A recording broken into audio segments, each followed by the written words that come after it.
உடனே வீட்டில இருந்து பிள்ளைகளுக்கு சொல்றாங்க, தண்ணி கொண்டு வாங்க அப்படின்னு. அப்போ அந்த தம்பி போய் கண்ணாடி பாத்திரத்துல தண்ணி கொண்டு வர வேகமா வராது கொடுக்கணும்னு சொல்லி கீழே விழுந்து உடஞ்சிச்சு. உடனே இவரு கோவப்பட்டு, அது ஒரு 500 ரூபாய் இருந்தாலும் கோவப்பட்டு ரெண்டு மாதிரி பேசுறாரு. வந்தவங்களுடைய இதயத்துல அது ஒரு பெரிய காரியமா இருக்குது. அதுக்கு பிறகு இவர் இயேசு நல்லவர்னு சொல்றாரு, அவங்க ஏற்றுக்கல. இயேசு ரொம்ப தாழ்மை உள்ளவர், அவர் ரொம்ப அன்புள்ளவர், இரக்கப்பட்டவர் சொல்றாரு, ஏற்றுக்கல. அவங்க போயிட்டாங்க. மறுநாள் கூப்பிடுறாரு, ஏங்க அதுக்கப்புறம் வரவே இல்லை? அந்த வீட்டுல இயேசுநாதரே இல்லைங்க. அப்ப நான் எப்படி வர்றது? இயேசுநாதர் இல்லையா? நாங்கள் ஆண்டவரை தேடணும், இரவும் பகலும் அவரை தான் தேடணும். செயல்கள், கிரியையில்லாத விசுவாசம், கிரியையில்லாத ஒரு ஆவிக்குரிய வாழ்க்கை பிரயோஜனம் இல்லை. எங்க வீட்டுல நடந்திருந்தா, அவர் சொல்றாரு, எங்க வீட்டுல நடந்திருந்தா நான் என்ன செய்திருப்பேன்னா, உடனே திரும்பி ஒட்ட வைக்க முடியாது, ஆகையினால அது ஒன்றும் பிரச்சனை இல்லை, வேற வாங்கிக்கலாம்னு சொல்லி போயிட்டு இருப்பேன். என்னுடைய பிள்ளைகளிடத்துல எனக்கு அன்பை நான் என்ன செய்ய மாட்டேன், முடிச்சிருக்க மாட்டேன். மற்றவர்கள் வருகிறார்கள், அவர்களோடு கூட என்னுடைய சுபாவத்தை நான் என்ன செய்திருப்பேன், நல்ல சுபாவத்தை காட்டியிருப்பேன். நான் நல்லா இருக்கிறேன், நானே என்னுடைய சுபாவமே சில காரியங்களை மாற்றி சரியானபடி செயல்படுறேன். ஆனா இங்க வந்து உன்னிடத்துல ஒன்றும் கற்றுக்கொள்ள ஒன்றுமே இல்லை. நீ ஆண்டவரை இயேசு கிறிஸ்துவை ஆராதிக்கிறவங்களா இருந்தாலும் உன்னிடத்துல நான் கற்றுக்கொள்வதற்கு ஒன்றும் இல்லை. என்னிடத்துல வாங்க, என் வீட்டுக்கு வா, நானும் கற்றுத்தரேன். அவர் சொல்றாரு, என்ன சொல்றாரு, என்கிட்ட வா, நான் உனக்கு பொறுமை நான் சொல்லித்தரேன். உன் பிள்ளை முக்கியமா அல்லது இந்த பொருள் முக்கியமா? நான் அந்த மாதிரி செயல்படுவேன். ஆனா ஆண்டுடைய சத்தியத்தை சொல்லுகிற உங்களுக்குள்ள என்ன இல்ல, நிதானம் இல்ல, பொறுமை இல்ல, ஆவிக்குரிய அந்த காரியங்கள் இல்ல. ஆவியை உயிர்ப்பிக்கிறது மாம்சத்தில் நடக்கும்போது மாம்சம் என்ன செய்து ஒன்றுக்கு உதவாததாய் போகிறது. இதுதான் அது உடைக்கிறதா இருக்கிறது. மாம்ச பலன் ஒன்றுக்கும் உதவாது. கர்த்தருடைய நாமம் ஸ்தோத்திரம். திருமணமாகி கொஞ்ச நாட்கள் ஆன ஒரு தம்பதியில செல்போன் பிரச்சனைனால நைட்டெல்லாம் தூங்கல. காலையில் ஒரு வேலைக்கு போக சொல்லியிருக்கிறார். இன்னைக்கு ஃபுல்லா காலையில் மதியானம் வரைக்கும் தூங்குவேன், எனக்கு சாப்பாடு எல்லாம் செய்ய முடியாது, நைட்டெல்லாம் நீ செல்போன்ல இருந்த, அதனால ஒன்றும் செய்ய முடியாது. உலகத்தில் இருக்கிற பிள்ளைகள், உலகத்தில் இருக்கிற ஜனங்கள் சொல்லிட்டு போறாரு, உங்களோட வாழ்றதை வேஸ்ட்னு சொல்லி போயிட்டார். கடைசியா ஒரு வார்த்தை சொல்லி போயிட்டார், என் கூட வாழ்றதை வேஸ்டா அப்படின்னு சொல்லி அதையே திங்க் பண்ணி அந்த அம்மா சிறு குழந்தைக்கு முன்னாடியே செத்து போயிட்டான், சூசைட் பண்ணிட்டான்.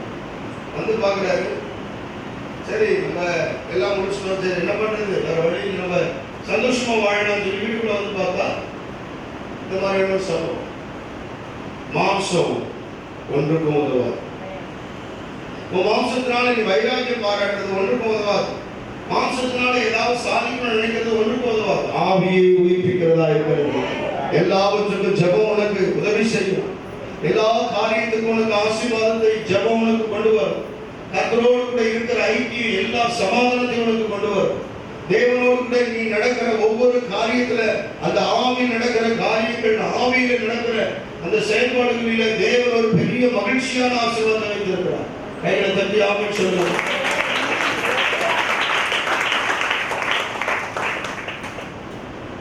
8 மணி நேரம் வெளியில போய் உலக காரியங்கள், உலக பணத்துக்காக வேலை செய்றீங்கன்னா அதே நேரம் குறைந்தபட்சம் ஆவிக்குரிய காரியங்களிலே நீங்கள் வளரணும், ஆவிக்குரிய காரியங்களிலே நீங்கள் பெருகணும்.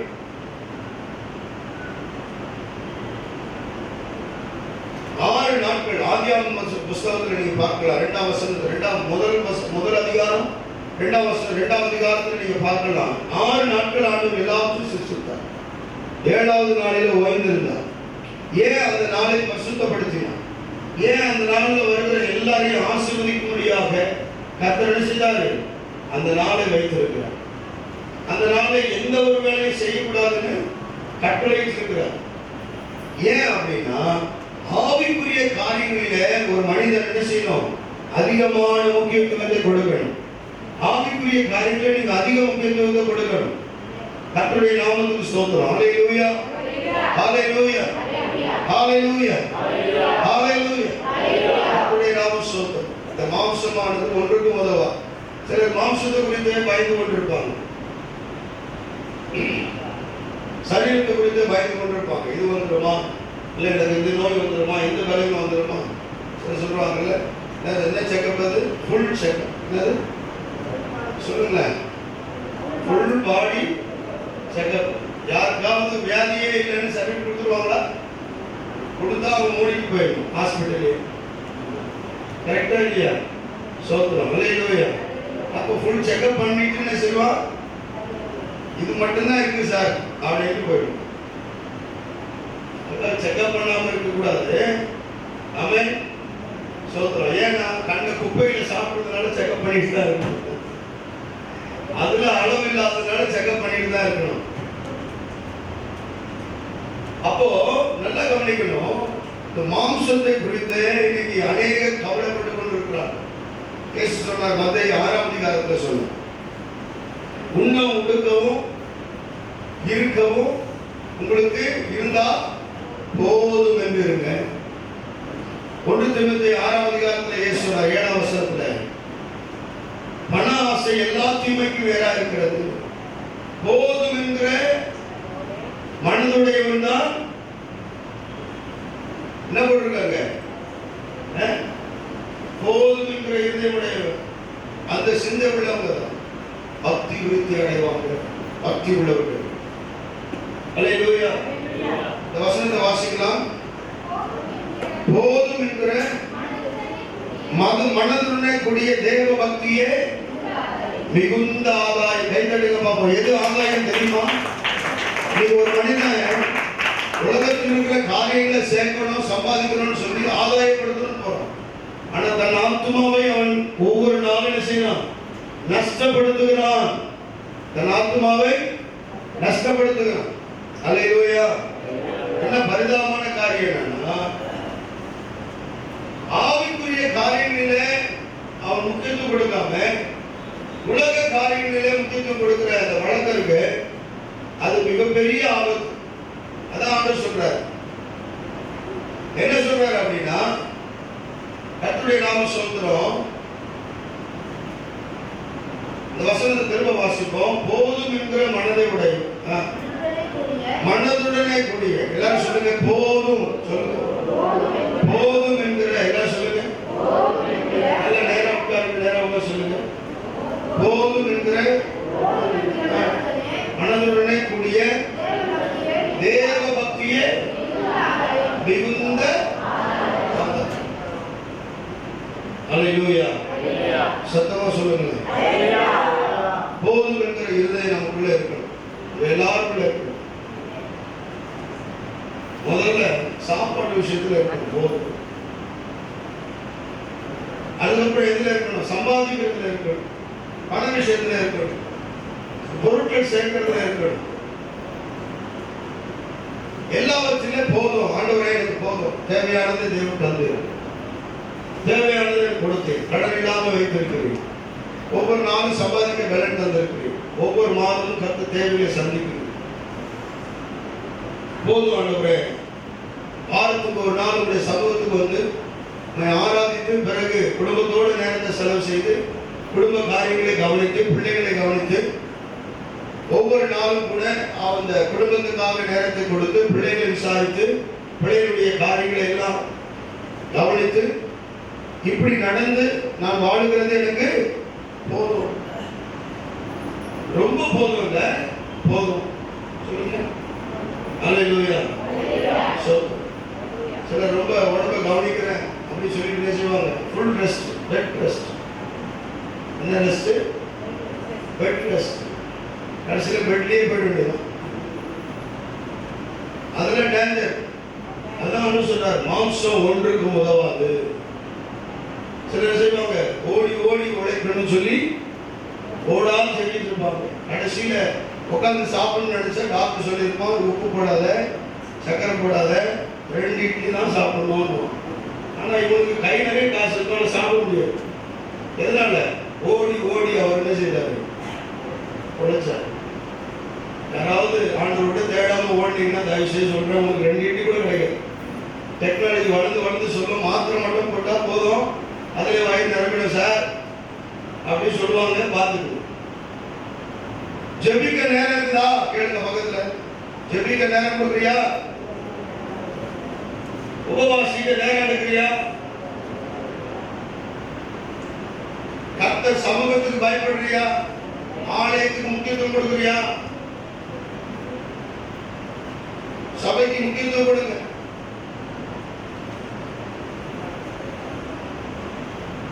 ரட்சிக்கப்பட்ட நாட்கள்ல யாரு அந்த அட்டண்டன்ஸை பார்ப்பாங்க. அவன் படிக்கிற ஒருவேளை கம்மி மார்க் எடுத்தாலும், ஃபெயில் ஆகிற கண்டிஷன் பையனாக இருந்தாலும் அப்படியே டைமுக்கு வருவான், நேரத்தில் வந்து உட்காருவான். அட்டண்டன்ஸை பார்த்து என்ன செய்வாங்க? அவங்க என்ன செய்வாங்க? வேலை நாட்கள் கரெக்டாக வரும். 160 நாள்னா 160 நாள் வந்துருக்கிறானா பார்ப்பாங்க. அட்டண்டன்ஸ் சரியா இருக்கா சார்? அவன் படிக்கல கூட பரவாயில்ல, அவன் அட்டண்டன்ஸ் சரியா இருக்கான்னு பார்ப்பாங்க. அந்த மாதிரி கர்த்தர் சமூகத்துல நமக்கு கொடுத்திருக்கிற ஜீவிய நாட்கள்ல நமக்கு ஒரு அட்டண்டன்ஸ் ஆண்டவர் பரலோகத்துல வச்சிருக்கிறார். எத்தனை பேர் ஆமென் சொல்றீங்க? ஹல்லேலூயா. ஒரு வாரம் முழுவதும் நம்மை காப்பாற்றி வழி நடத்துகிறார். தேவனுடைய ஆலயம் எப்பொழுதெல்லாம் ஸ்கூல் திறந்திருக்குதோ அப்பொழுதெல்லாம் நம்ம சரியா அட்டண்டன்ஸ் போடுறோமா? இந்த ஸ்கூல் தான் நம்ம ஒழுங்கா அட்டண்டன்ஸ் போடுறோமா?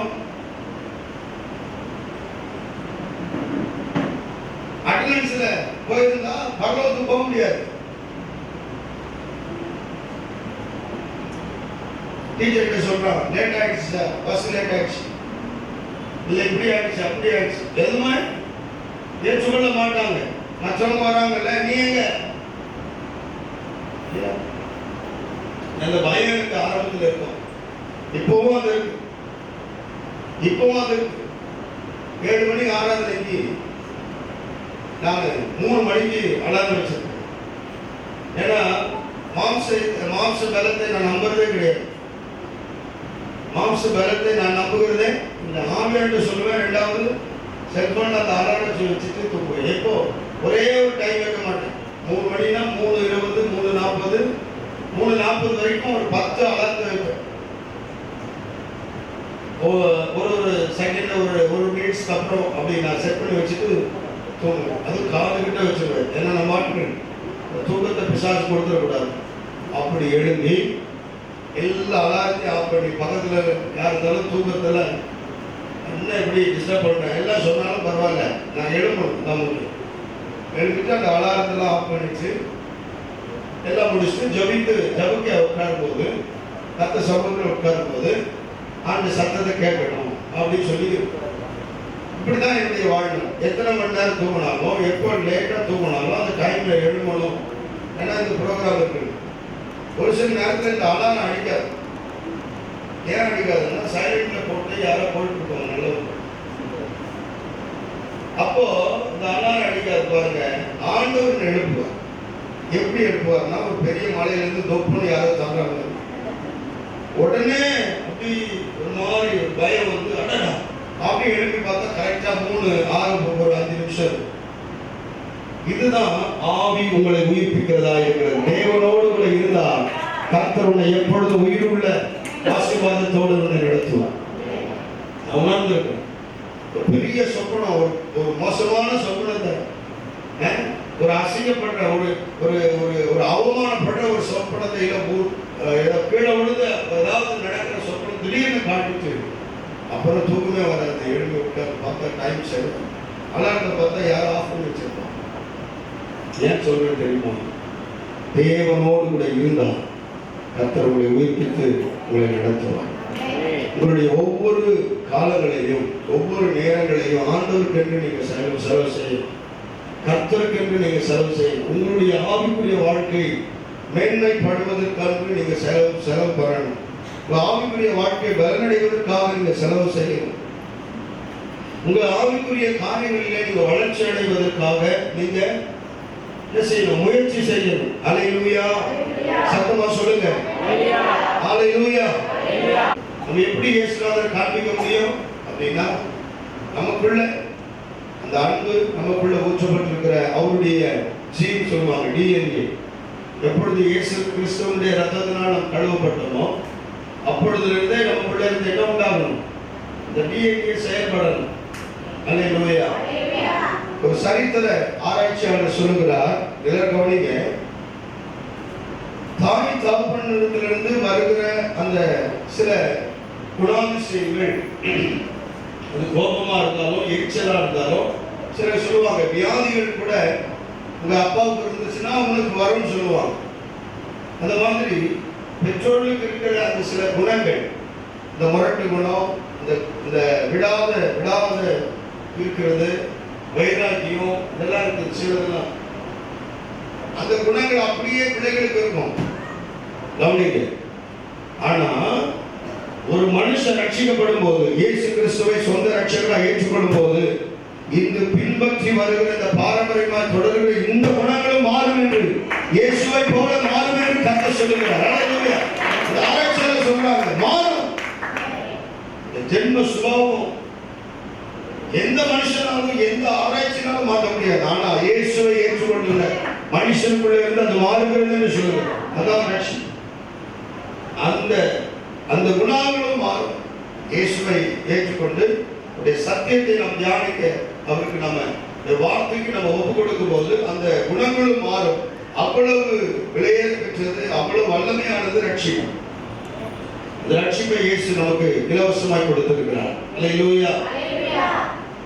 ஆண்டவருடைய நாமத்துக்கு மகிமை உண்டாகட்டும். ஆண்டவராகிய இயேசு கிறிஸ்து இந்த பூமியில வாழ்ந்த நாட்கள்ல அவர் செய்த ஒரு வார்த்தை, அவர் பேசின ஒரு வார்த்தையை நாம் சற்று தியானிக்க போகிறோம். யோவான் சுவிசேஷம் 6ஆம் அதிகாரம் 23ஆம் வசனத்துல ஆண்டவர் சொல்லுகிறார், வாசிக்கலாம்.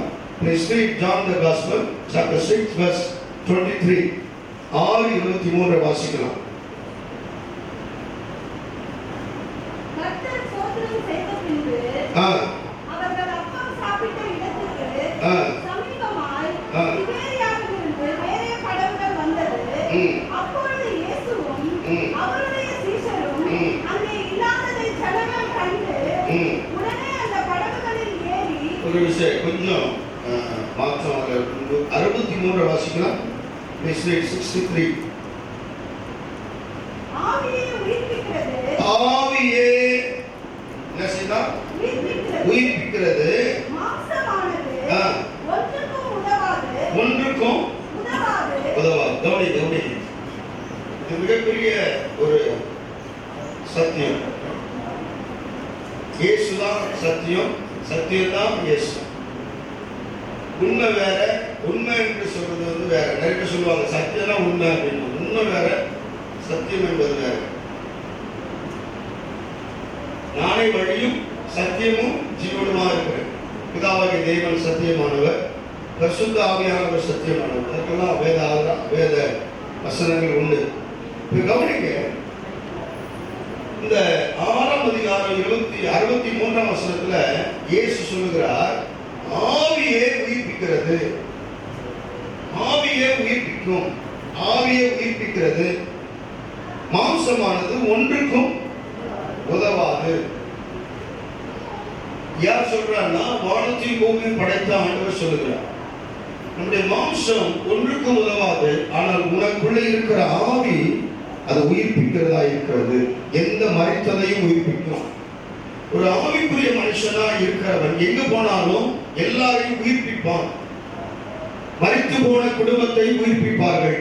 ஆவிக்குரிய மனிதர்கள் எங்க வாசம் பண்றாங்களோ அங்கே ஜீவன் இருக்கிறது, அங்கே ஆண்டவர் இருக்கிறார், அங்கே பரிசுத்த ஆவியானவர் இருக்கிறார். ஆவியில நடக்கிறவர்கள், ஆவியில நிறைந்து ஜெபிக்கிறவர்கள், ஆவிக்குரிய பார்வை உள்ளவர்கள், ஆவிக்குரிய சிந்தை உள்ளவர்கள் நிதானத்தோடு சில காரியங்கள் செய்கிறதை மற்றவர்கள் கவனித்து அவர்கள் என்ன செய்வாங்க? உயிர்ப்பிக்கப்படுவார்கள்.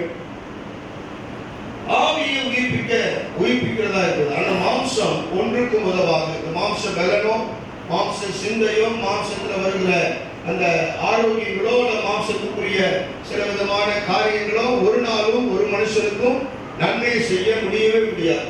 ஆனால் ஆவியை உயிர்ப்பிக்கிறதா இருக்கிறது.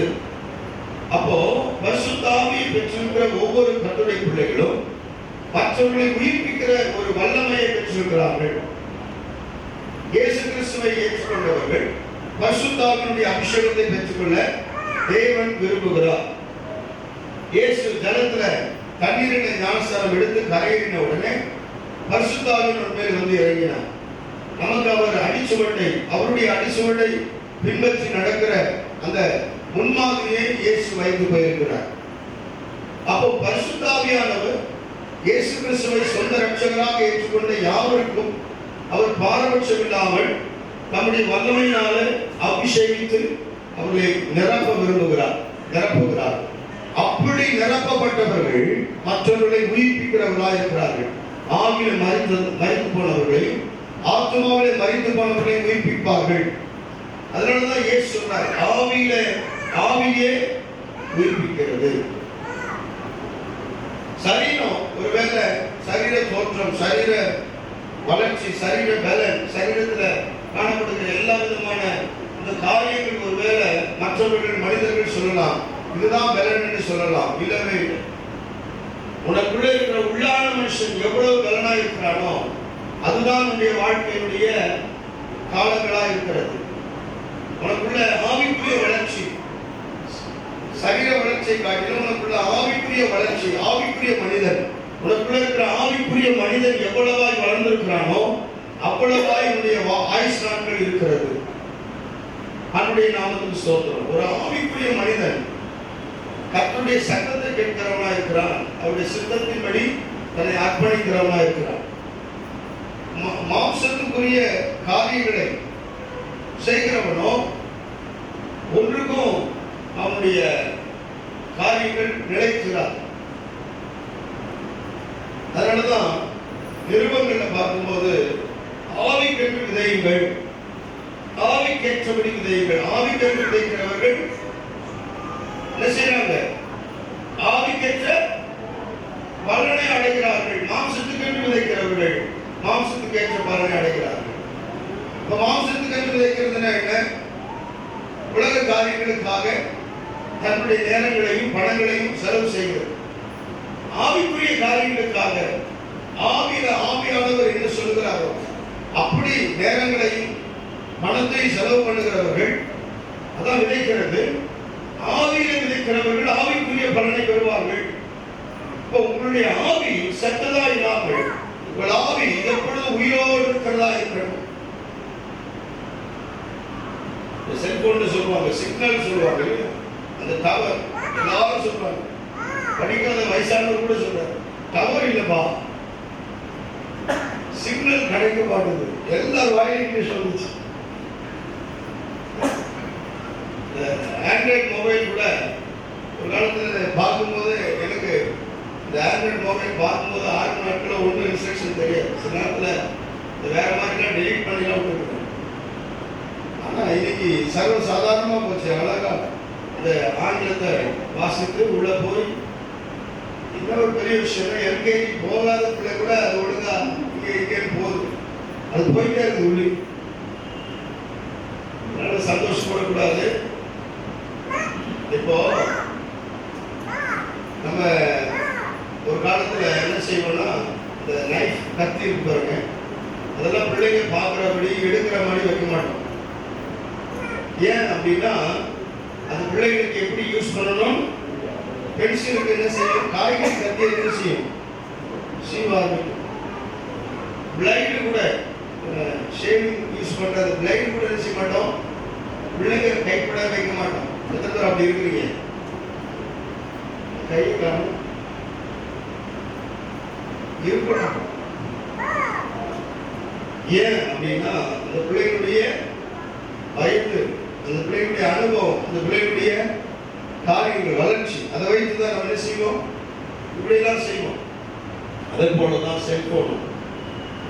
அது ஒரு நாளும் ஒரு மனுஷனை வளர்ச்சிக்கு நேராக கொண்டு போகாது. அது ஒரு அழிக்கிற ஒரு காரியம். செல்போன் பாருங்க, அதை பார்த்துட்டே இருந்தா உங்க கண்ணு அழுகி போயிடும். அது ரொம்ப நேரம் காதுல வச்சு பேசினா காது அழுகி போயிடும். சொல்றாங்களா இல்லையா? ஒரு மனுஷன் 8 நிமிஷம் பேசுறான்னா அவன் காதுக்கு கேரண்டி இல்லை. 8 நிமிஷம் கண்டினியூவா பேசணும். மக்களுக்கு 8 நிமிஷம் 8 மணி நேரம் பேசலாம். ஏன்னா அவ்வளவு அந்த அந்த அதுல இருந்து வருகிற அந்த வேவ்ஸ் கதிர்வீச்சு அது பெரிய பாதிப்பை உண்டாக்கும். அது மாதிரி இது ஒரு நைஃப், அது ஒரு கத்தி, அது கொள்ளுகிறது. நம்மளுக்கு தெரியாம என்ன செய்யறான்? சோத்திரம். இப்படியே இருக்கிற பிள்ளை பேசாம போயிடும், இப்படியே இருக்கிற பிள்ளை சாப்பிடாம போயிடும். அது எந்த ஃபங்க்ஷனுக்குள்ள போல, எந்த ஆக்ஷனுக்குள்ள போல, அதனால அது பசி எடுக்க மாட்டேது, சரியான தூக்கம் வர மாட்டேது. செல்போன் யுகத்துல வாழ்கிற ஒவ்வொருவருக்கும் பெரிய ஆபத்து இருக்கு. அந்த மாதிரி நீங்க பிள்ளைகிட்ட நீங்க அதெல்லாம் ரொம்ப விளையாட்டு மொபைல்லாம் கொடுத்தீங்கன்னு செய்யாது, தண்ணியில் கொண்டு போய் போட்டோம். உங்களுக்கு தெரியாது, சிலர் அனுபவப்பட்டிருப்பாங்க. தூக்கி அடிக்கும், கோபம் வந்துச்சுன்னா. ஏன்னா அதுக்கு என்ன தெரியாது, அதனுடைய விலை தெரியாது, அதனுடைய காரியங்கள் தெரியாது. அதனால வயதுக்கு ஏற்றபடி பிள்ளைகளுக்கு நம்ம செல்போன் அந்த நெட் எல்லாம் போட்டு கொடுக்கலாமா வேண்டாமான்னு சொல்லி யோசிக்கணும். எந்த அளவுக்கு நீங்க உங்க பிள்ளைகள் மேல கவனமா இருக்கிறோமோ அவ்வளவா உங்க பிள்ளைகளுக்கு அது ஆசீர்வாதம். மாம்சமானது ஒன்றுக்கும் உதவாது, ஆவியே உயிர்ப்பிக்கிறதா இருக்கிறது. இப்போ ஆவிக்குரிய காரியங்களை ஒரு நாளும் உலகத்திலிருந்து பெற்றுக்கொள்ளவே முடியாது. ஆவிக்குரிய ஆசீர்வாதங்களை நாம் ஜெபத்தின் மூலமாக, வேதத்தை வாசிப்பதன் மூலமாக, ஆண்டவரை தேடுவதன் மூலமாக, கர்த்தரை துதிப்பதன் மூலமாக, அவரோடு கூட நேரங்களை செலவு பண்ணுகிறதன் மூலமாக தான் ஒரு மனுஷன் ஆவிக்குரிய ஆசீர்வாதங்களை பெற்றுக்கொள்ள முடியும். தேவனோடு எவ்வளவு நேரம் ஒரு மனுஷன் பேசுகிறானோ, எவ்வளவு நேரம் தேவனோடு கூட நேரத்தை கொடுக்கிறானோ, எவ்வளவு நேரம் கர்த்தருடைய வார்த்தையை தியானிக்கிறானோ, அவ்வளவுக்கு அதிகமாய் அவனுடைய ஆவி என்ன செய்யும்? தேவனோடு கூட பலனாய் இருக்கும். அந்த பலனை பெற்றுக் கொண்டிருக்கிற அந்த மனுஷன் எங்க போனாலும் அந்த ஆவியினாலே மற்றவர்களை உயிர்ப்பிப்பார். நான் உங்களுக்கு சொல்ல முடியும், எனக்குள்ளே இருக்கிற அந்த ஆவி உங்களை இந்த வேளையை உயிர்ப்பிக்கிறதா இருக்கிறது, உயிர்ப்பித்துக் கொண்டிருக்கிறது. நீங்கள் ஒருவேளை பல சிந்தையோடு பல விதமான காரியத்தோடு வந்திருக்கலாம். எனக்குள்ள இருக்கிற ஆவியானவர் நான் தேவனோடு கூட சஞ்சரித்த அந்த நேரத்திலிருந்து கர்த்தரோடு பெற்று எனக்கு கொடுத்த அந்த நான் பெற்றுக்கொண்ட அந்த பலன், அந்த வார்த்தை உங்கள் இருதயத்தில் உயிர்ப்பிக்க கூடியதா இருக்கிறது, ஊடுருவி உயிர்ப்பிக்கிறது. அன்னுடைய நாமத்தில் சொல்கிறோம், நீங்களும் மற்றவர்களை உயிர்ப்பிக்கிறவர்களா இருக்க வேண்டும். ஆகையினாலதான் தேவன் சொல்லுகிறார், உங்கள் ஆவி மற்றவர்களை உயிர்ப்பிக்கிறதா இருக்கிறது. ஆனால் மாம்ச பலனோ மாம்சத்துக்குரிய காரியமோ அது என்ன செய்யாதான்?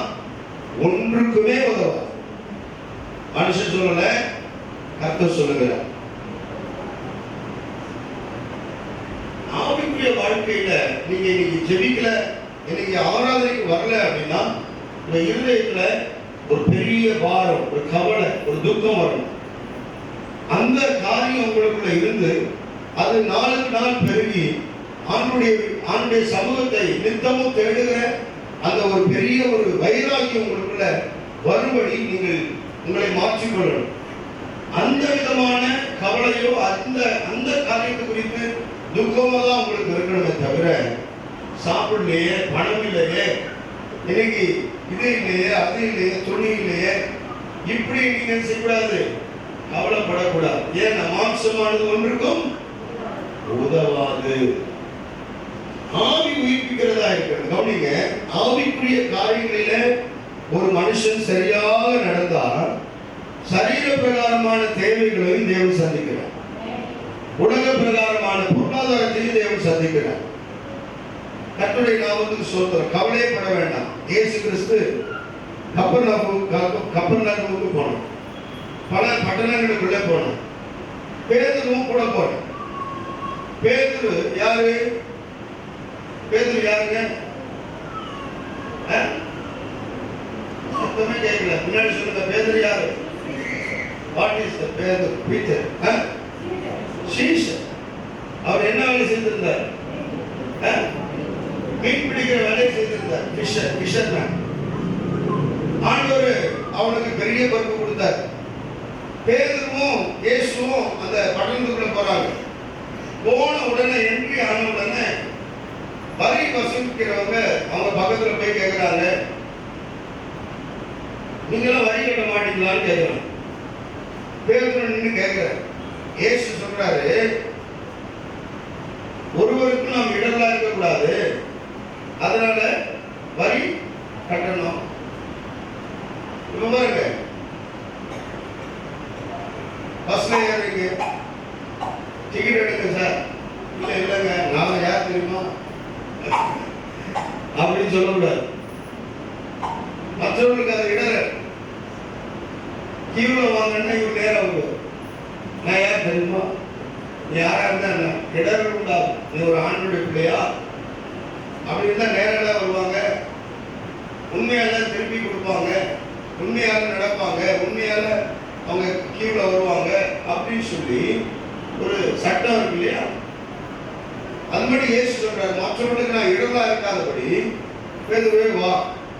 பாருங்க, ஆவியில நடத்தப்படுகிறவர்களுக்கு உலகத்தின் பொருளாதாரம் ஒரு பெரிய தடையே கிடையாது. கைத்தடுங்கவாங்க. நீ ஆவியில நல்ல ஜெபிக்கிற மனுஷராய், நீ ஆவியில நல்ல ஆண்டவரை ஆராதிக்கிற நபரா, கர்த்தருக்குள்ள வைராகியமுள்ள நபராய், சத்தியத்துல நீ தேறின மகளாய் நீ இருப்பாய். நான் உலக காரியங்களில உலக பொருளாதாரங்கள் உனக்கு முன்பாக ஒன்றுமே இல்லை. அதை ஆண்டவர் எல்லாத்தையும் கொடுப்பார். ஏன்னா அவர் சொன்னார், வானம் பூமியும் என்னுடையதுன்னு சொன்னார், பூமி அது நிறைவும் என்னுடையதுன்னு சொன்னார். அல்லேலூயா, அல்லேலூயா. அதை யோசிப்பாங்க, ஊழியத்தில் எப்படி வளர்ச்சி வருகிறது, சபை எப்படி வளர்கிறது அப்படின்னா ஒரே ஒரு ரகசியம் தான். கர்த்தர் எல்லாவற்றையும் உண்டாக்கினவர், அவரை சார்ந்து கொண்டு ஊழியம் செய்யும் போது மற்றது எல்லாம் ஆண்டவர் தானாக கொடுக்கிறார். எத்தனை பேர் நம்புறீங்க? ஹல்லேலூயா. கைகளை தட்டி ஆமென் சொல்லுங்க. ஆவியை உயிர்ப்பிக்கும். உங்கள் ஆவி உயிர்ப்பிக்கிறதா இருக்கிறது. பேதுருவை கூப்பிட்டு சொல்றார், வெரி நைஸ், வெரி சிம்பிள் காரியங்கள் சொல்றார். கேப்பா, உனக்கு மீன் பிடிக்க தெரியும் தெரியுமாப்பா? உனக்கு தெரியுமா தெரியாத? அவனுக்கு நல்லாவே தெரியும். சிறு வயதுல இருந்தே பிடிக்கும். போய் தூண்டி எடுத்து செய், மீன்பிடி போ அப்படின்றார்.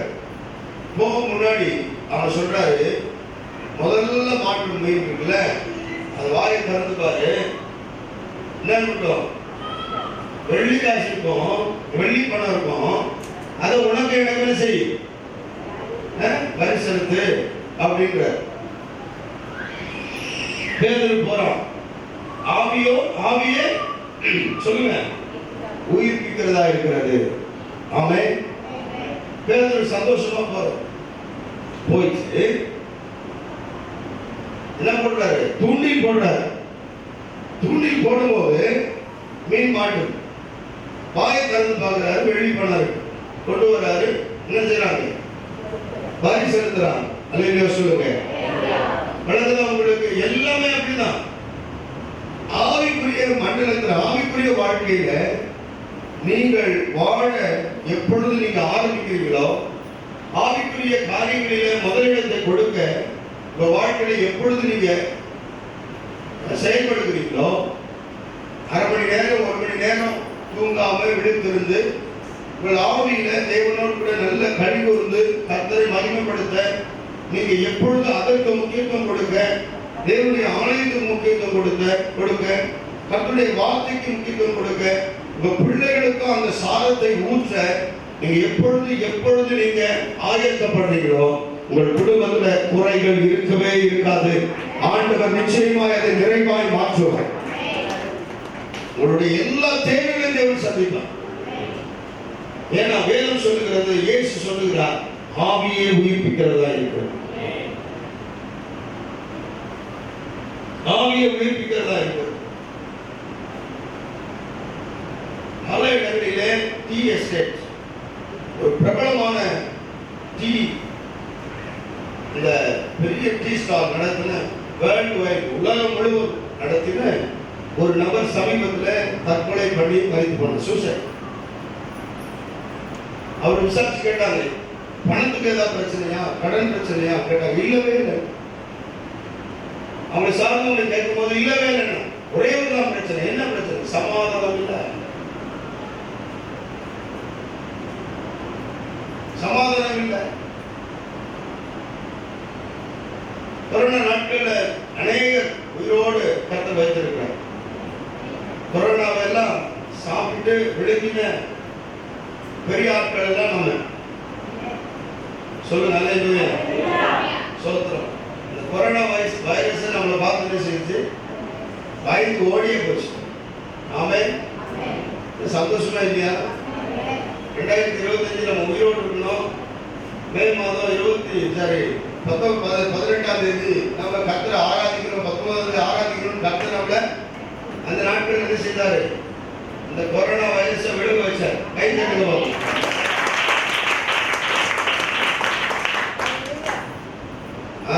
அல்லேலூயா, ஸ்தோத்திரம். ஆண்டவருடைய நாமம் ஸ்தோத்திரம். அது பேர் என்னது? சானிடைசர் இல்ல? அது வாங்குறதுக்கு காசு இல்லை. சாப்பாடு அரிசி வாங்க காசு இல்லை. சானிடைசர் வாங்கி பூசிட்டா இருந்தா நம்ம ஒன்றும் கிடையாது. எல்லாம் போய் ஆண்டவர் ஒன்றும் இல்லாம மாற்றினார், நம்ம காப்பாற்றினார். அல்லேலூயா, ஆமென். நம்ம இன்றைக்கு இருந்து தேவனை ஆராதிக்கணும் என்பது தேவனுடைய சித்தம். ஆண்டவருடைய நாமத்துக்கு ஸ்தோத்திரம். கர்த்தருடைய நாமத்துக்கு ஸ்தோத்திரம். இந்த கடந்த நாட்கள் எல்லாம் பார்க்கும்போது ஆண்டவர் நமக்கு ஜீவனை கொடுத்து வைத்திருக்கிறார். ஏன் அப்படின்னா, நம்ம இன்னும் ஆவியில தேவனுக்குள்ள பலப்படணும், இன்னும் தேவனுக்குள்ள நாம் ஆசீர்வதிக்கப்படணும் தான் கர்த்தர் விரும்புகிறார். இவ்வளவு நாட்கள், இவ்வளவு காலங்கள், இவ்வளவு போராட்டங்களை கடந்து வந்த பிறகு இன்னைக்கு நான் ஏன் உயிரோடு இருக்கணும் யோசிக்கிறதுக்காக இல்லை. சிலர்லாம் பெரிய பெரிய தொழிலதிபர்கள் எல்லாம் அந்த கொரோனா காலத்துல மறித்து போனாங்க. நம்ம எல்லாரும் அறிந்த ஒரு காரியம். அரசியல் தலைவர்கள், பல கோடிகளுக்கு அதிபதியாக இருந்தவர்கள் எல்லாம் கொரோனா காலத்துல மறித்து போனாங்க. ஏழை மக்களும் மறித்து போனாங்க. அவர்களால அந்த பணத்தினால அவர்கள் என்ன செய்ய முடியல, காப்பாற்ற முடியல. அதான் அவர் சொல்றாரு, மாம்சமானது ஒன்றுக்கும் உதவாது. மாம்சம் வெல்லனோ, மாம்ச முயற்சியோ, பெருந்தினிக்கார கரித்திரனாவன், தூக்கத்தையே விரும்பி தன்னுடைய சுகத்தையே, தன்னுடைய சரீர சுகத்தையே நேசிக்கிறவன் அவன் கரித்திரனாவன். அவன் தேடியும் அவன் விரும்பியும் ஒன்றும் பெறமாட்டான். சரீர சுகத்தை விரும்புகிறவன், சரீர ஆரோக்கியத்தை விரும்புகிறவன், மாம்சத்தை நேசிக்கிறவன், அந்த மாம்சம் ஒன்றுக்கும் உதவாது. ஒன்றுக்கும் உதவாத மாம்சத்தை நேசித்து, ஒன்றுக்கும் உதவாத மாம்சத்துக்காகவே வாழ்ந்து, சொல்லுவாங்க சம்பாதிக்கிறதே சாப்பிடுறது தான், சம்பாதிக்கிட்டே இருக்குதான். தேவராஜ்யம் கட்டுவதற்கும், அழிந்து போகிற ஆத்மாக்களை பரலோகத்தில் கொண்டு போய் சேர்ப்பதற்கும், மிஷனரிகளை அனுப்பி மிஷனரிகளை தாங்குவதற்கும், உலகம் முழுவதும் இயேசுவின் நாமத்தை மகிமைப்படுத்துவதற்கும் தான் தேவன் நம்மை உயிரோடு வைத்திருக்கிறார். பலன் தருகிறார், ஆசீர்வதிக்கிறார், வழிகளை திறக்கிறார். இந்த சத்தியத்தை உணர்ந்து செயல்படுகிறவன் தான் ஆவிக்குரிய மனிதனா இருக்கு. ஆண்டவர் நாமத்துக்கு ஸ்தோத்திரம் உண்டாகும். கவனிங்க, ஆவி தான் உயிர்ப்பிக்கும். எந்த மனுஷன் ஆவிக்கென்று விதைக்கிறானோ, நேரங்களையும் அவருடைய எல்லா குடும்பத்தின் காரியங்களையும், தனக்கு வருகிற எல்லா விதமான ஆடம்பர காரியங்கள் எல்லாம் வெறுத்து, உலக காரியங்களை வெறுத்து, தன்னை ஒடுக்கி தேவ சமூகத்தில் ஆவிக்குரிய பிரகாரமான செயல்களை அதற்கு ஒப்பு கொடுக்கிறானோ, ஆவிக்குரிய வாழ்க்கையை உண்டாக்குகிறார்களோ, அந்த குடும்பத்தில் தான் ஜீவன் இருக்கிறது. அந்த குடும்பத்தில் மரணம் இல்லை. அந்த குடும்பத்தில் கர்த்தர் வாசம் பண்ணுகிறார். அந்த குடும்பத்தில் சமாதானம் இருக்கிறது, சண்டைகள் இல்லை. அதான் சொல்றார், ஆவி உயிர்ப்பிக்கிறது. குடும்பத்தில் இருக்கிற அத்தனை பேரும் ஆவியில் நடக்கிறவர்களா இருக்கணும், ஆவி நிறைந்து ஜெபிக்கிறவர்களா இருக்கணும். வாழுகிறவர்களா இருக்கிறோம். இன்றையிலிருந்து இந்த நிமிஷத்திலிருந்து வார்த்தைகளை கேட்கிற ஒவ்வொருவரும் ஆவிக்கேற்ற விதமாக ஆவி பிரயோஜனத்துக்காக நீங்கள் வாழக்கூடியவர்களா இருக்கணும். நேற்று தான் ஒரு நியூஸ் பார்த்தேன், திரும்பவும் கொரோனா அலை வரப்போகிறது அப்படின்னு சொல்லியிருக்கிறாங்க. எத்தனை பேர் பார்த்தீங்க? யாருமே பார்க்கல. நான் பார்த்தேன். சிங்கப்பூர் ஒரு சில கண்ட்ரிலெல்லாம் சொல்லியிருக்கிறாங்க. நியூஸ் வந்து நேற்று பார்த்தா அது எப்போ அந்த நியூஸ் தெரியாது. மாம்சம் ஒன்றுக்கு உதவாது. கண்ணுக்கே தெரியாத வைரஸ்னால இவ்வளவு பெரிய ஜனம் ஒன்றுக்கும் உதவாம போயிடும். கண்ணுக்கு தெரியாத வைரஸ், அது மைக்ரோ, அது அதனுடைய அளவு பார்த்தீங்கன்னா தெரியவே தெரியாது. அவ்வளவு அது மாதிரி காற்றுல இருக்கிற வைரஸ் இவ்வளவு பெரிய மனுஷனை, இவ்வளவு வெயிட் உள்ள மனுஷனை என்ன செய்யுது? சாகடிச்சிருது. அவ்வளவு ஒன்றுக்கு உதவாத சரீரத்தை நாம் பெற்றிருக்கிறோம். ஆனால் நித்திய ஜீவனை பெறும்படி ஆவியை கர்த்தர் தந்திருக்கிறார். ஆத்மாவை நமக்கு தந்திருக்கிறார். இன்றைக்கு நேரங்களையும் காலங்களையும் அந்த ஆத்மாவை பலப்படுத்த கர்த்தருடைய வார்த்தையினாலே நிரம்பி ஆவிக்குரிய வாழ்க்கையில அந்த ஆவியில் நிறைந்து செயல்படுகிறவர்களாக காணப்படுவதுதான் ஒரு ஞானமுள்ள ஆவிக்குரிய மனிதனுடைய செயலாக இருக்கணும். அல்லேலூயா. சத்தமா சொல்லுங்க. ஒரு குடும்பத்துல ஒருத்தர் வர, சொந்தக்காரங்க வராங்க. அவங்க இயேசுவை ஏற்றுக்கொள்ளல.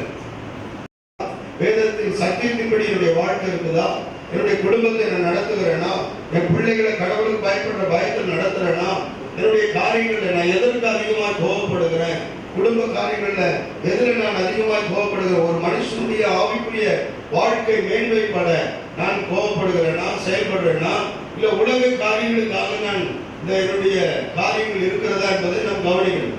அல்லேலூயா சொல்லுங்க. அல்லேலூயா. உலக காரியங்களுக்காக சிலர் ஒரு மிகுந்த கோபப்படுவாங்க. படிக்கலன்னா பயங்கர கோபம். ஆனா அதே உங்க பிள்ளை வேதத்தை வாசிக்கலன்னா ஒரு கோபம் வரணும், ஜெபிக்கலன்னா உங்களுக்கு கோபம் வரணும். இன்னைக்கு ஜெபம் பண்ணியா, இன்னைக்கு வேதத்தை வாசித்தியா, கர்த்தரோட பேசினாரா, இன்னைக்கு ஆண்டுடைய ஆலயத்தில் ஆராதனை, காலையில எழுப்பி தேவ சமூகத்துக்கு போனோம். சனிக்கிழமை இரவு சரியான நேரத்தில் தூங்கி காலையில அதிகாலை எழுப்பி தேவ சமூகத்துக்கு போறீங்களா? இதுதான் உங்களுடைய ஆவிக்குரிய வாழ்க்கை. நீங்க இன்னைக்கு சிந்திங்க, உட்கார்ந்து சிந்திங்க, உங்க ஆவிக்குரிய நிலைமை எப்படி இருக்கு? அதுதான் உங்களுடைய ஆசீர்வாதம். உங்களுடைய ஆவிக்குரிய நிலைமை விழுந்து இருந்ததுன்னா உங்களுடைய பொருளாதாரமும் விழுந்துதான் இருக்கும், ஆசீர்வாதமே இல்லை.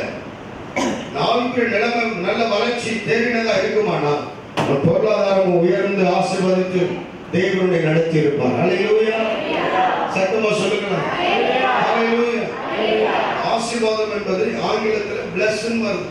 blessing, bless, BLESS. அது ஆங்கிலத்தில் 5 விதமான நன்மைகளை ஆசீர்வாதம் என்று சொல்லுகிறது. முதலாவது சரீரம், பாடி. இல்லையா? இந்த மாதிரி சில காரியங்கள் உண்டாது. அல்லேலூயா. சத்துருக்கள் நடுவில் கர்த்தர் தலையை உயர்த்துவார், எளிமை. அல்லேலூயா. சமுதாயத்தில் சோஷியல், அதுல சமுதாயத்தில் கர்த்தரை உயர்த்துவார். அல்லேலூயா. 5 விதமான ஆசீர்வாதங்களை தான் அந்த ஆசீர்வாதம் என்று சொல்லப்படுகிறது. தேவன் தருகிற ஆசீர்வாதம் 5 விதமான நன்மை. உலகத்தில் வருகிற ஆசீர்வாதம் வெறும் பணம் மாத்திரம் தான், வெறும் பொருள் மாத்திரம் தான், மாம்சத்துக்குரியது மாத்திரம் தான். ஆனால் தேவனால் ஆசீர்வதிக்கப்பட்டவன் தான் மெய்யாகவே ஆசீர்வதிக்கப்பட்டவன். கை தட்டுங்க பாப்பா. அல்லேலூயா. உண்மையாய் ஆசீர்வதிக்கப்பட்டவன் யாருன்னா தேவன் ஒருவனை ஆசீர்வதிப்பாரானால் அதுதான் உண்மையான ஆசீர்வாதம். Praise God. அல்லேலூயா. ஒரு நபரை ஒரு கர்த்தருடைய பிள்ளையை ஆண்டவர் மனம் திறந்து ஆசீர்வதிக்கிறார் சொன்னா அவன் தான் உண்மையிலேயே உலகத்திலேயே ஆசீர்வதிக்கப்பட்டவன். உலக பிரகாரமாக ஓடி உலக காரியங்களிலே போய் அநேக காரியங்களை சம்பாதித்து கோடி கோடி சேர்த்தாலும் அது ஆசீர்வாதம் கிடையாது. அது என்ன சொல்லலாம்? பணக்காரன் சொல்லலாம், ஐஸ்வர்யவான் சொல்லலாம், தவிர ஆசீர்வதிக்கப்பட்டவன் சொல்ல முடியாது. ஆசீர்வதிக்கப்பட்டவன் யாருன்னா வியாதி இல்லாமல், பலவீனம் இல்லாமல், உலகத்துல எந்த கவலை இல்லாமல், உலகத்துல எந்த காரியத்தை குறித்து யோசனை இல்லாமல் சந்தோஷத்தோட சமாதானத்தோட இருக்கிறவன் தான் ஆசீர்வதிக்கப்பட்டவன். அந்த காரியம் இயேசு கிறிஸ்து ஒருவர் தான் தருகிறார். கைகளை தட்டி ஆமென், ஹல்லேலூயா, ஹல்லேலூயா, ஸ்தோத்திரம், ஹல்லேலூயா. அந்த ஆசீர்வாதம் பெறணும்னா ஆவிக்குரிய வாழ்க்கை, என்னுடைய ஆவிக்குரிய காரியங்கள்ல நீங்க இன்றிலிருந்து அதிகமான கவனம் செலுத்த, ஆவிக்குரிய காரியங்களில் நீங்க கவனம் செலுத்தினீங்கன்னா நீங்க எப்பொழுதும் கர்த்தரால் ஆசீர்வதிக்கப்பட்டு கொண்டிருக்க, தேவனால் ஆசீர்வதிக்கப்பட்டு கொண்டிருக்க. எல்லாரும் எழுதி அப்படியே முழங்கால் படித்து, கர்த்தாவே எனக்குள்ள ஆவிக்குரிய வாழ்க்கையில நான் தேறினவனாக என்னை மாற்றும்படி என்னை ஒப்பு கொடுக்கிறேன்னு சொல்லி எல்லா ஜெபம் இடங்களும் தேங்க்யூ. இல்லை நேர் முழங்கால் இல்லைங்க, எல்லா சோம்பல் அசதிகள் எல்லாம் மாறட்ட முடியான்றவங்க நேர் முழங்கால் என்ன, ஆண்டவரே எனக்கு அந்த ஜெப ஆவி ஊற்று, எனக்குள்ள ஒரு ஜெப வல்லமை ஊற்று. ஆண்டவரே நான் ஒரு கிறிஸ்தவனாக இருந்தோம், ஆண்டவரே கிறிஸ்தவர்கள் போல ஆண்டவரே வேதத்தில் சொல்லப்பட்டிருக்கிற வார்த்தையை நான் நடக்காதபடி நான் ஆண்டவரே இன்னைக்கு என்னுடைய வாழ்க்கையில ஆண்டவரே சாட்சி இல்லாத ஒரு நிலைமை, ஆண்டவரே கவலை பெருகி பாவத்தை செய்கிறேன், ஆண்டவரே துக்கம் பெருகி ஆண்டவரே பாவத்தில் வாழுகிறேன், ஆண்டவரே உலக காரியத்தை யோசித்து பாவத்தை விடாதபடி ஆண்டவரே பரிசுத்தத்தை தேடாதபடி நான் வாழுகிறேன். எனக்கு நான் ஒப்பு கொடுக்கிறேன் ஆண்டவரே. ஹல்லேலூயா. கவலை இல்லையே, கலக்கம் இல்லையே, கவலை இல்லையே, கலக்கம் இல்லையே, கர்த்தர் கரம் பிடித்துக் கொண்டே, நான் கர்த்தர் கரம் பிடித்துக் கொண்டே, எதை குறித்தும் பயம் இல்லையே, எதை குறித்தும் பயம் இல்லையே,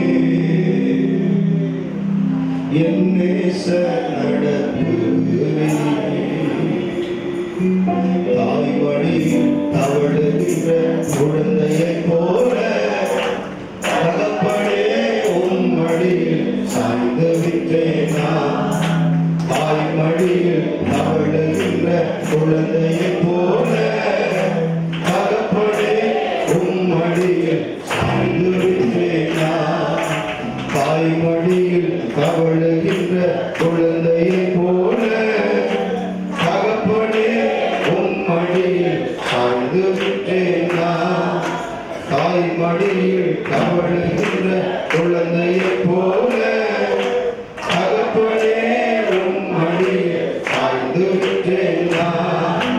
துணையாளரே, துணையாளரே, துணையாளரே, துணையாளரே, இணையில்லா மணவாளரே, மணவாளரே, உணவாக வந்தீரையா, உணவாக வந்தீரையா, உயிரோடு கலந்தீரையா, என் உயிரோடு கலந்தீரையா. தாய் மடியில் தவழுகின்ற குழந்தையைப் போல தகப்பனே உன் மடியில் சாய்ந்து விட்டேன் நான். தாய் மடியில் தவழுகின்ற குழந்தையைப் போல தகப்பனே உன் மடியில் சாய்ந்து விட்டேன் நான்.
திரும்புதலின் ஆவியை ஊற்றுவீராக.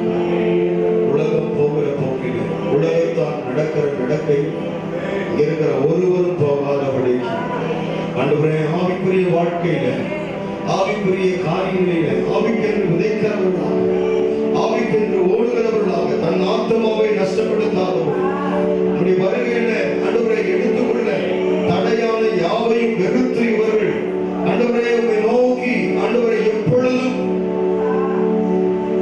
உம்முடைய வருகைக்கு காத்திருக்கக்கூடிய கிருபைகளை ஒவ்வொருவருக்கும் கர்த்தர் தருவீராக. ஒவ்வொருவருக்கும் கர்த்தர் தருவீராக. ஒவ்வொருவருக்கும் கர்த்தர் கொடுப்பீராக. உம்முடைய பிள்ளைகள் ஒவ்வொருவர் மேலும் ஒரு விசேஷித்த ஆவி, ஒரு பலன், ஒரு வல்லமை இறங்குவதாக இதோ நான் பார்க்கிறேன்.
ராஜ்யம்